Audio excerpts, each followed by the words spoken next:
প্ৰথম বিষয়টো হ'ল আজি আমি বিটিআৰৰ 5খন জিলাৰ সভাপতি সম্পাদকৰ লগতে কোকৰাঝাৰ জিলা সমিতিৰ যি কাৰ্যনিৰ্বাহক সমিতি আছে এই সমিতিৰ আজি সাধাৰণ সভা অনুষ্ঠিত হৈ যায় আৰু সাধাৰণ সভাৰ জৰিয়তে আমি এটা আজি সংকল্প লৈছো যে আমাৰ সমাজত যি দেখিবলৈ পাইছো মাজে মাজে কৰবাত মানে কিছুমান মানুহে ড্ৰাগছ সেৱন কৰে কৰবাত ড্ৰাগছ আপোনাৰ বিক্ৰী কৰে গতিকে আজি আমি সিদ্ধান্ত লৈছো যে সংখ্যালঘু সমাজত আমি আগতেও কৈ সাধাৰণতে আজিও কৈ আছো কোনো ব্যক্তিয়ে ড্ৰাগছ বিক্ৰী কৰিব নোৱাৰিব আৰু ড্ৰাগছ খাব নোৱাৰিব কোনোবা ব্যক্তি যদি ড্ৰাগছ খাই ধৰা পৰে আমি আৰক্ষী খবৰ দিয়াৰ লগতে আমি তেওঁক এঘৰীয়া কৰাৰ এটা সিদ্ধান্ত গ্ৰহণ কৰিছো সেইটো পৰিয়ালৰ লগত আমি তেওঁৰ লগত কোনো ধৰণৰ সম্পৰ্ক নাৰাখিম আমি তেওঁলোকৰ ঘৰত কোনো ধৰণৰ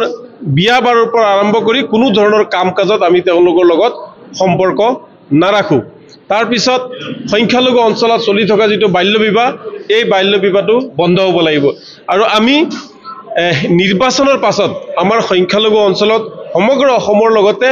বিটিআৰতো প্ৰতিটো গাঁৱে গাঁৱে সজাগতা সভা অনুষ্ঠিত কৰাৰ এটা সিদ্ধান্ত লোৱা হৈছে আমি সমাজৰ পৰা বাল্য বিবাহ বন্ধ কৰাৰ কাৰণে যেটো পৰ্যায়লৈকে যাব লাগে প্ৰশাসনৰ সহায় লৈ আমি সেইটো পৰ্যায়লৈকে আমি যাবলৈ বাধ্য হৈছো তাৰোপৰি আমাৰ আৰু এটা কথা ক'বলগীয়া আছে যে অসমৰ মুখ্যমন্ত্ৰী ডাঙৰীয়াই আমি দেখিবলৈ পাইছো যে এই কেইদিন ধৰি অচিনাকি এটা শব্দ ব্যৱহাৰ কৰি আছে কিছুদিন আগতে তেওঁলোকে মিয়া মুছলমান পমুৱা বিভিন্ন ধৰণৰ কথা কৈ তেওঁলোকে অত্যাচাৰ কৰিলে ভাৰতীয় মানুহক উচ্ছেদ কৰিলে ভাৰতীয় মানুহক পুছবেক কৰিলে কিন্তু এতিয়া এই অচিনাকি আসলতে আমি ইয়াৰ দ্বাৰা বুজিব পাৰিছো যে বৰ্তমানৰ অসমৰ মুখ্যমন্ত্ৰীৰ যি চকীডাল আছে এই চকীটো 2026ত চাগে ৰাইজৰ বাবে কিন্তু অচিনাকি হৈ পৰিব দিলীপ শইকীয়া ডাঙৰীয়াৰ বিটিআৰত কোনো মানুহে চিনি নাপায় তেওঁ বিভিন্ন ধৰণৰ কথা এতিয়া ক'বলৈ ধৰিছে চাক বিটিআৰৰ মানুহে বহু কষ্ট কৰি এই শান্তিৰ বাতাবৰণ আনিছে কোনো ধৰণৰ মাটিক লৈ সংঘাত হোৱাটো আমি নিবিচাৰো অশান্তি হোৱাটো আমি নিবিচাৰো গতিকে দিলীপ শইকীয়া যাতে এনেকুৱা ধৰণৰ তৰল মন্তব্য নকৰে হি যি জাতি হোক হি জনজাতি হোক কোনো ধৰণৰ কোনো জাতি জনগোষ্ঠীৰ বিৰুদ্ধে যাতে তেওঁলোকে মাত নামাতে বিটিআৰৰ মানুহখিনি মানে বহু কষ্টৰ ফলত যি শান্তি পাইছে এই শান্তিত তেওঁলোকে থাকাৰ কাৰণে কাম কৰিব লাগে নহলে বিজেপি দলটো কিন্তু বিটিআৰত সকলোৰ বাবে এদিন অচিনাকি হৈ পৰিব আৰু না আমাৰ এটো সাধাৰণ সভা আমাৰ সংখ্যালঘু জাতি জনগোষ্ঠীৰ হকে আমি ইয়াত আলোচনা কৰি আছো বিটিআৰ নিৰ্বাচনত আমি কি সিদ্ধান্ত লম নলম এতিয়ালৈকে কোনো ধৰণৰ আমি চিন্তা চৰ্চা কৰা নাই আমাৰ কৰ্মকৰ্তাসকলক আমি তেওঁলোকে আলোচনা কৰিব দিছো যে আগৰ পৰা আৰু এতিয়ালৈকে আমি কিটো পৰ্যায়ত আছো সেই বিষয়টো আমি তেওঁলোকক আলোচনা কৰিব দিছো কি কৰিলে আমাৰ সংখ্যালঘু জাতি জনগোষ্ঠীৰ লগতে অন্যান্য জাতি জনগোষ্ঠীৰ লগতে আমি মিলাপ্ৰীতিৰে থাকিব পাৰিম কাৰণ এটো বিটিসি কক বা বিটিআৰ কক ইয়াত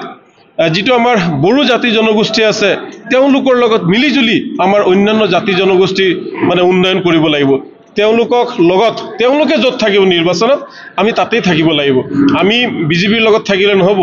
অৰূপদাৰ নিচিনা মানুহৰ লগত আমি থাকিলে নহব গতিকে আমি এটা সিদ্ধান্ত নিশ্চয় লম যে বড়ো জাতি জনগোষ্ঠী যত আছে আমি তাতে থাকিম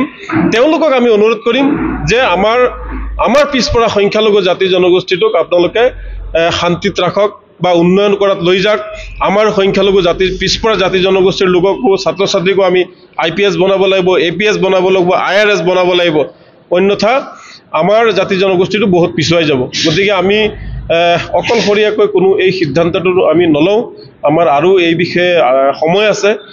অনাগত দিনত এই বিষয়ে আলোচনা কৰিম আজি যেহেতু আমি ইয়াত আলোচনা কৰিছো পৰৱৰ্তী সময়ত আমাৰ গুৰেশ্বৰতো এখন সভা আছে সেই সভাটো আলোচনা কৰা হ'ব যদি কাৰোবাক সমৰ্থন দিব লাগে দিয়া হ'ব যদি আমাৰ সংখ্যালঘু বুদ্ধিজীৱী বা আমাৰ সংগঠনৰ বিষয়ববীয়াসকলে দিব নালাগে বুলি কয় তেতিয়া দিয়া নহব